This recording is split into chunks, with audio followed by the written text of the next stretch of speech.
noches, bienvenidos a Será Justicia. Arrancamos con nuevo horario, martes 10 de la noche, y estamos muy contentos con esta posibilidad de estar nuevamente prime time.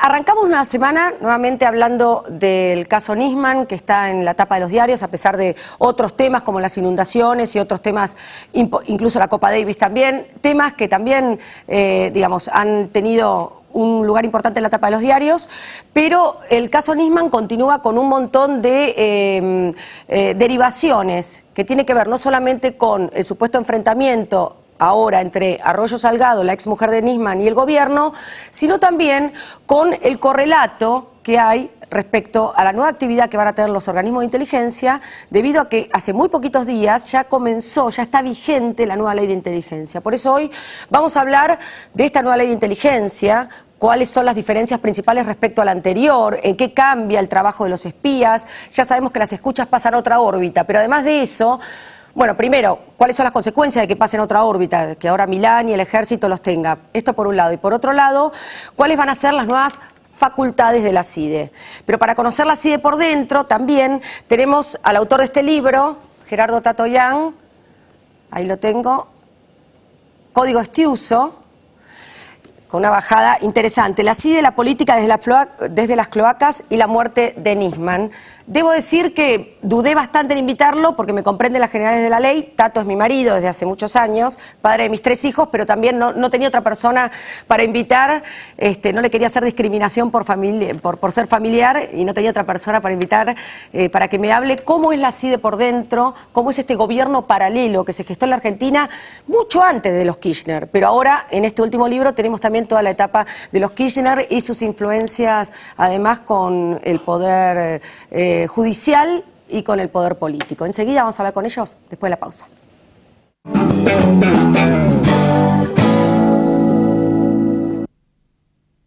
Cambiate a Ospose Integral. Gana tu salud, ganas vos.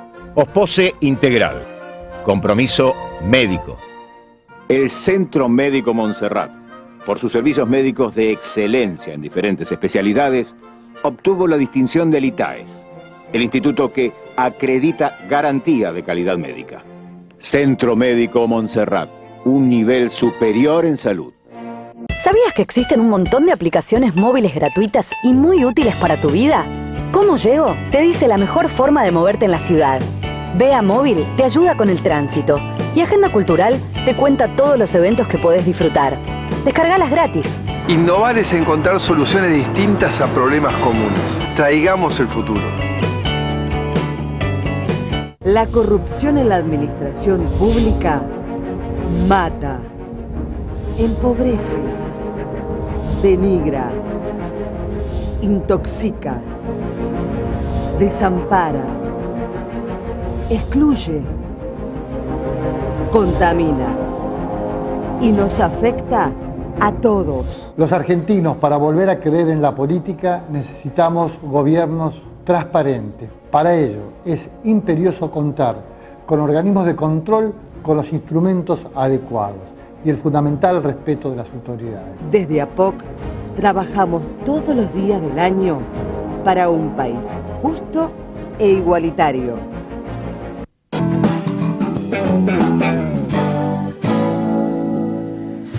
Bueno, acá estamos con Tato, con Código Estiuso, que se presenta este jueves en Margen del Mundo, que es el lugar que fundó Majul para hablar un poco de periodismo y política también, y con Manuel Garrido, ex fiscal de Investigaciones Administrativas del Estado, fiscal anticorrupción y actual diputado nacional de la Unión Cívica Radical. Buenas noches a ambos. ¿Qué tal, Lorena? Manuel, vamos a hablar de la nueva ley de inteligencia que está vigente a partir del viernes pasado. Ya se publicó en el boletín oficial. Sí, la ley está vigente y con lo que eso implica, es decir, a raíz de toda esta cuestión de la muerte de Nisman y todo lo que se desencadenó, una de las consecuencias fue el dictado de esta ley que suprime la Secretaría de Inteligencia y crea una agencia nueva, que es la Agencia Federal de Inteligencia, que es lo que tiene que armar o lo que va a armar Cristina en los meses que le queda de gobierno. ¿Fue un tratamiento exprés? Fue un tratamiento exprés como suele suceder en los últimos 2 años, con la particularidad de que acá además, a raíz del conflicto que se generó, de la tirantez política que se generó, Además, en el Senado la oposición ni siquiera participó en el debate y la discusión o los expertos que fueron convocados fueron apenas de una organización no gubernamental, y sobre la base de eso hubo algunas correcciones al proyecto original y terminó siendo aprobado por el Senado y luego por la Cámara de Diputados sin modificarle una coma. Manuel, usted antes de ser fiscal anticorrupción también estuvo como secretario de la Sala 1 de la Cámara Federal. Me imagino que tendrá una idea personal, particular, de la CIDE. O sabrá cómo se manejaban en aquella época que usted estuvo en la década del 90 y una idea actual. Mira, siempre hubo contactos y rumores de contactos indebidos entre la Justicia Federal o parte de la Justicia Federal y la Secretaría de Inteligencia. Y entiendo que en los últimos años la cuestión se ha agravado, porque ahora la presidenta dice que cuestiona el vínculo entre la justicia y los servicios de inteligencia, sí, pero durante todos estos años la cuestión se agravó porque fueron designados muchos jueces por la presidenta que son notoriamente vinculados con operadores conectados a los servicios de inteligencia. Lo que ocurre es que de repente se produce el conflicto con la Secretaría de Inteligencia y ahí la presidenta descubre que tiene un problema, que es un problema que nosotros ya veníamos marcando hace tiempo, bueno, hace rato. Pero en el caso digamos, en el caso del libro de Tato, el primero y ahora, el personaje es Jaime Estiuso, que tiene 42 años en la CIDE, en los organismos de inteligencia. Está desde siempre. Sí, a ver, la CIDE tuvo muchas tareas desde su creación en 1946 para acá, pero es cierto que una de las tareas específicas que le asignó Néstor Kirchner fue el control de Comodoro Pi, de los tribunales federales.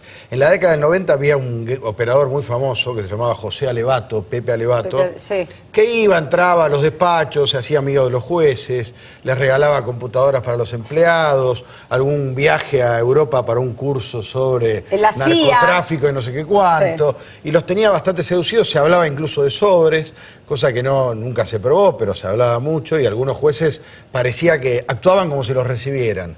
Ahora, lo que pasó durante el kirchnerismo es que esa relación que era promiscua se terminó convertir en totalmente promiscua, porque armó un esquema que lo integraban Jaime Estiuso, ahora enemigo público número 1, Francisco Larcher, que era el subjefe de la CIDE, y un señor que es muy poco conocido por la sociedad, pero debería serlo más, que se llama Javier Fernández, que era un viejo lobista de tribunales, que tenía un cargo que no ejercía, que era auditor general de la Nación, y que tipo que entraba a cualquier... Todavía tiene. Javier Fernández, todavía no lo echaron. Es uno de los principales lobistas de cuando estaba Jaime Estiuso en la CIDE. Claro, era una logia, ¿sí? Que estaba el Archer, Jaime Estiuso, Javier Fernández. Sí. Y ellos iban y copaban tribunales, y es lo que explica que durante 10 años nadie en tribunales haya visto un hecho de corrupción. Parecía que vivíamos en Disneylandia, donde no pasaba nada, donde las cuentas públicas eran todas impecables, donde las causas por enriquecimiento ilícito se caían todas, donde no había sobreprecios en la obra pública, donde había valijas que entraban de contrabando pero salían, pero no era contrabando. Bueno, este marco de impunidad que se generó en tribunales fue en gran medida ejecutado por la Secretaría de Inteligencia. Claro, esta relación se rompió cuando Cristina le empieza a quitar poder a esta logia, se empieza a desprender de estos personajes. Básicamente porque no encontraba los resultados en las causas. En parte porque cuando en el 2002, por ejemplo, la justicia empieza a allanar la torre de Amadou Boudou. 2012. Cuando en 2013, qué sé yo, Bonadío eleva en pocos meses a varios funcionarios de Cristina a juicio oral por la tragedia de Once. El tema de la firma del memorándum también fue un momento crítico. También, ¿no? O sea, fue un momento divisorio. Es ahí, es el 2013 que es la verdadera ruptura, es ahí. Cuando Cristina firma el memorándum, Jaime Estiuso se considera traicionado por Cristina y al mismo tiempo se decide traicionarla a Cristina. Uno espera, Manuel, que a partir de esta nueva ley lo que busquen los legisladores, que son nuestros representantes, es limitar este poder indiscriminado, impune, esta relación promiscua, ¿no? Es decir, limitar, controlar más el presupuesto, por ejemplo. Sabemos que había un manejo de fondos reservados muy desprolijo. ¿Qué hay? Mira, eso no va a cambiarlo la ley. ¿Por qué? ¿Qué dice la ley? La ley tiene un par de cosas positivas. Sí. ¿Cuáles? Mira, una es el tema de las escuchas telefónicas. Más allá de que se haya trasladado al Ministerio Público, Lo cierto es que estaban en manos de la Secretaría de Inteligencia, en manos de no sabemos quién, y sin ningún tipo de control. ¿Pero quiénes van a ser los auxiliares del Ministerio Público? Lo que la ley establece que hasta tanto el Ministerio Público designe su propio personal especializado, pueden continuar trabajando las personas que estaban en la Secretaría de Inteligencia. Pero no Milani. ¿Por qué se habla tanto de que las escuchas pasan a Milani, por ejemplo, al ejército? No, las escuchas pasan al Ministerio Público. Bien, se cuestiona que sea Gil Carbó, porque es una funcionaria que está de alguna manera que puede manipular, digamos, vinculada con el gobierno. Sí. Pero lo cierto es que el Ministerio Público, digamos, es un órgano del Estado. Está abierto. Sí, igualmente no hay controles. O sea, el problema es la falta de controles, porque no hay controles sobre la actuación del Ministerio Público, ni en general, ni en particular sobre las escuchas telefónicas. Bueno, se supone que hoy en día, está bien, porque los que controlan a los fiscales es la jefa, la procuradora. Bueno, pero como poder, a ver, la ley de Ministerio Público establece que el Congreso debería crear o establecer una comisión de seguimiento del Ministerio Público, que nunca se creó. La ley es del año 1998 y el Congreso nunca creó esa comisión. Pero igual es un paso adelante, porque primero vos sabés que se llama Alejandra Gil Carbó, el director de observaciones judiciales, que era todavía la dirección que hace las escuchas en la CIDE, está a cargo de un señor cuya identidad es secreta. O sea, ni siquiera sabés quién es. Claro, pero además generaba el tema de las escuchas, y yo creo que va a seguir generándolo porque la CIDE, o como se llama ahora, sigue cumpliendo un rol que yo creo que es un disparate, no sé qué opinás vos, Manuel, de hacer auxiliar de la justicia. ¿Por qué es un disparate? Porque la CIDE tiene más poder que los jueces.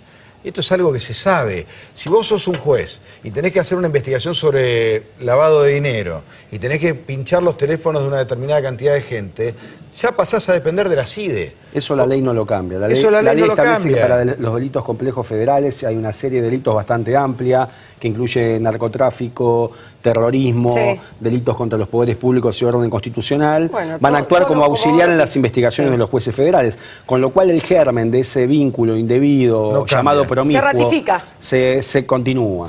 Y el tema y la otra cosa que vos mencionabas, que es el tema de los gastos reservados, la ley no introduce ninguna corrección sobre los límites de esa reserva ni el control de esos gastos reservados. Pese a que varios habíamos presentado proyectos en el Congreso proponiendo límites límites que tenían que ver con el registro de esos gastos reservados, con auditorías de esos gastos reservados, con la posibilidad de acceder por parte de la Comisión Parlamentaria de Seguimiento de las Actividades de Inteligencia a toda la información y no a la que solo el presidente decida brindarle. Bueno, de eso nada se incluyó y nada dice la nueva ley.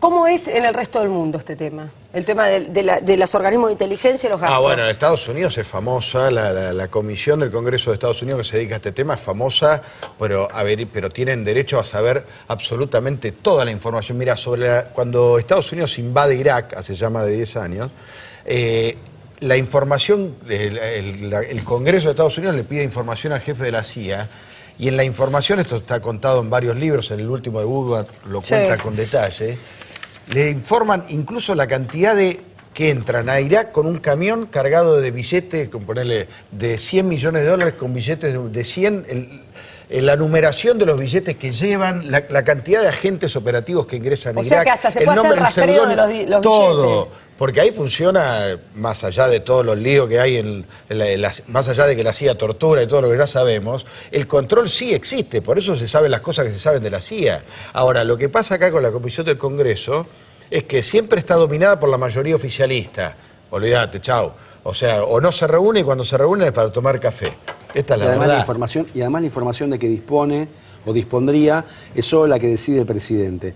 Y inclusive si hay una investigación judicial, el juez que investiga un hecho en el cual es importante información de la Secretaría de Inteligencia y lo que va a hacer la AFI ahora, necesita que, para disponer de esa información, que el presidente lo autorice, y podría decirle que no, y nadie podría revisar esa decisión. En casos en donde se han investigado casos de gastos reservados, por ejemplo, en la coima del Senado y demás, los presidentes autorizaron específicamente a que la Secretaría de Informaciones brindara esa información a los jueces. Pero si el presidente decide no brindarla, no hay ningún mecanismo, el juez no puede avanzar sobre eso, según lo que establece la ley. Yo he visto presentaciones de la CIDE a la Comisión Bicameral de Inteligencia, que pues, son una hoja donde dice que eso, gastos operativos 50 millones, gastos en salarios 70 millones, otros gastos 20 millones. La firma del secretario así y tomá una página, una carilla. Bueno, pero de lo que se desprende, por lo menos del primer libro de Tato,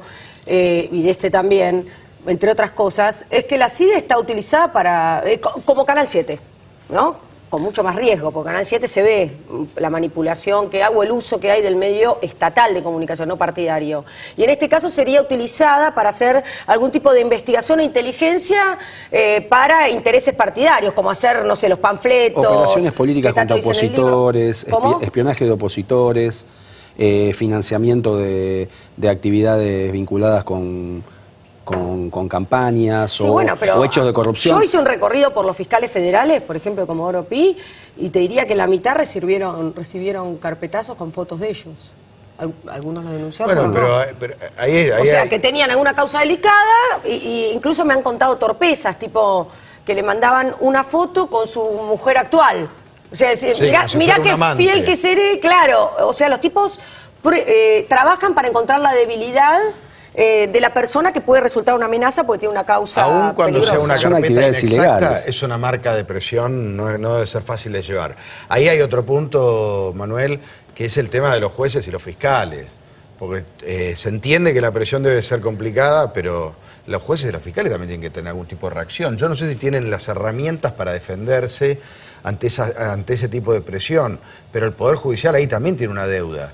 Porque acá hay uno que presiona y otro que cede a esa presión. Pero los vemos divididos, ¿no? Porque de hecho en el día de ayer en la Asociación de Magistrados, el doctor Recondo me parece que objetó lo que viene diciendo Canicoa Corral, que no pueden negociar. ¿Qué es esto de una salida negociada, una convivencia, un final de gobierno con un pacto de... La tregua. Bueno, si eso es verdad, sería muy grave. Pero Canicoa, no te digo que lo blanqueó, pero más o menos, digamos, en la manera, las expresiones eso muestra que hay un problema con la justicia federal, que es una asignatura pendiente para cualquier gobierno democrático en la Argentina. Es decir, esta connivencia con los servicios de inteligencia, esta organización extorsiva de influyentes, estas verdaderas organizaciones paralelas a lo que debe ser el poder democrático, es claramente una asignatura pendiente. Si es verdad que hay una negociación entre el Poder Ejecutivo y cierto sector de la justicia, que es una negociación política sobre cómo se van a decidir determinadas causas en estos meses por venir, la verdad que esto muestra que está alterado todo lo que es el sistema democrático. Sí, porque aparte, digamos, hasta el momento conocíamos ciertas treguas, nos podían parecer bien o mal, Pacto de Olivos, entre partidos políticos. Y paralelamente se viene hablando del partido judicial. Los jueces dicen, no somos el partido judicial, pero a su vez están pactando con el poder político cierta tregua. Naturalizamos la extorsión, naturalizamos el fin de la extorsión, el acuerdo en la negociación. A ver, a mí me impresiona una cosa, yo no sé a vos, Manuel, desde otro lado si te pasa. Nosotros los periodistas, hace años que cuando llega una resolución judicial, antes de leer los argumentos, la prueba, lo que están analizando, nos fijamos a ver quién la firma. Nos fijamos a ver quién la firma. Los fallos judiciales de Comodoro Pi, de la Justicia Federal, ya no tienen, no se analiza más prueba, se analiza conveniencia, intereses. ¿De dónde viene? Eso es un delirio y eso es hijo de la década ganada. Eso es bien, no es nuevo. No, en la década menemista también estaba. Sí, pero no tanto. Siempre hubo especulaciones con las razones de determinados fallos. Lo que es cierto es que hoy en día el gobierno ha alimentado esto, o sea, en cuanto a ciertas designaciones, en cuanto al vínculo con determinados grupos dentro del Poder Judicial. La diferencia que me marcaron, Manuel, vos que estuviste usted, bueno, porque empecé no tuteándolo al doctor Garrido, usted que estuvo en los pasillos de Comodoro Pi, es que ahora es más burdo todo. Como que antes era igual, pero te pedían por favor. Sí, pero no es y los interlocutores eran cortesanos respetados por el Poder Judicial. Y ahora, bueno, son más de la cámpora, como ya sabemos, que incluso van a estar en la nueva CIDE. Sí, bueno, a ver, el gobierno fomentó mucho eso, digamos, porque tiene una concepción de que las decisiones se toman por pertenecer o no al partido o a determinado grupo político. Digamos, esto tiene que ver con con la crisis de los fundamentos de las decisiones judiciales, porque las decisiones judiciales hay que analizarlas por el fundamento, como decía Tato. Si uno, digamos, toma las decisiones, y es lo que el gobierno mismo lee las decisiones judiciales de esa manera, ¿este de los nuestros o no es de los nuestros? Bueno, pero... Entonces, esto trastoca todo digamos, todo el sentido del Poder Judicial como poder y las decisiones judiciales sobre la base de los fundamentos que tienen que explicar y que tienen que justificar esas decisiones. En todos los ámbitos de la sociedad. Termina siendo leído como, bueno, entonces, como es un tema de que son ellos y somos nosotros, bueno, aprovechemos y pongamos de los nuestros, y termina agravando la situación. Es como echar leña al fuego, ¿no? Bueno, pero, por ejemplo, ¿no les parece que esto, más allá de los periodistas, que ya sabemos que también está instalado este concepto, es de dónde venís, entonces qué vas a decir vos como comunicador? Más allá de esto, ¿no les parece? Por eso la sorpresa que cuando Tato dijo que él creía que todo apuntaba a un suicidio. Pasó a ser el ídolo de todos los canales del Estado porque creyeron que él era kirchnerista, porque el periodista, eso del grupo Clarino, kirchnerista, no somos periodistas. Porque justamente digamos, se lo ve como si fuera un juego de ajedrez, sos de este equipo, sos de este equipo, y no de los fundamentos que deberías tener para... ¿No está pasando con los peritos? ¿Con los peritos de Nisman? Bueno, pero con los peritos... Que hay una sociedad pensando a quién responden, cómo se Bueno, pero los peritos corromper. son peritos de parte. Ahí hay una diferencia. A ver. O sea, no son jueces. Digamos, los jueces son jueces y tienen que actuar con independencia e imparcialidad. Los peritos oficiales también tienen que actuar de manera imparcial. Y los peritos de parte están contratados por una de las partes. Pero un perito como Raffo, que fue el maestro de todo lo que yo creo, o casi el maestro de todo lo que están interviniendo, de muchos de los que están interviniendo, ¿a quién se debe más? ¿A su compromiso con la información, con la verdad? ¿Lo sabe solo él? ¿O a Sandra Rosso? Y claro, Salgado? porque lo mismo nos ¿Lo cabe... sabe solo él? Igual no puede mentir. Igual su dictamen tiene que tener fundamentos. Lo que pasa es que, bueno, como en toda controversia, ya sea de derecho o sobre otros aspectos científicos, puede haber puntos en los cuales puedan ser interpretados de distinta manera. Él podría no estar de acuerdo con lo que le está pidiendo Arroyo Salgado, que claramente le está pidiendo, probame que es un homicidio.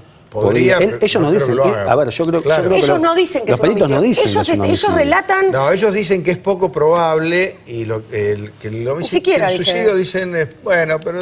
Ellos dicen que hubo agonía. Agravan la duda. Y que se movió el cuerpo. Ellos agravan la duda y sobre esa duda ampliada, Sandra Rosso Salgado habla de magnicidio porque ahí también... pero Sandra Rosso Salgado también esto lo diferenció bien porque ella lee los 6 puntos y después dice, consideraciones personales.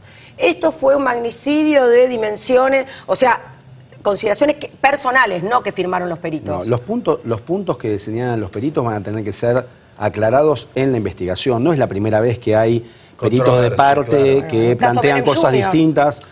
A nosotros en la Oficina Anticorrupción nos pasaba siempre, poníamos peritos contadores para la oficina porque no teníamos confianza en los dictámenes que siempre eran a favor de los imputados en los casos de corrupción. Siempre ganaban los malos. Siempre, claro. Y bueno, no es que los peritos no cumplían con sus funciones, sino que a veces los dictámenes no eran lo suficientemente profundos, no abordaban cuestiones que eran importantes para aclarar determinadas maniobras. Bueno, y esto lo tiene que resolver después el juez. En este caso la fiscal va a tener que evaluar los dictámenes, va a tener que pedir las aclaraciones que tenga que pedir, va a tener que reunir a los peritos y hasta tener una convicción de las cuestiones que tienen que Me quedan 3 minutos. En el libro Tato explica que los servicios de inteligencia surgen por una necesidad de los momentos de guerra entre los países, ¿no? Claro. Entonces, la creó Perón. Claro, cuando termina la Segunda Guerra Mundial, todos dicen, yo también quiero tener la CIA, quiero tener todos los países organismos del mundo de inteligencia. se preparan para la Guerra Fría. ¿Necesitamos una agencia de inteligencia con este manejo tan desprolijo de fondos, de vinculaciones? No, con manejo desprolijos no, pero la función de prevenir determinadas situaciones justifica que haya una agencia. No tengo claro qué hace. Y bueno, pero deberíamos tener... Más allá de escuchar con un amante de tal o saber dónde se mueve. Esa no es la función, pero, por ejemplo, prevenir la existencia de un atentado terrorista,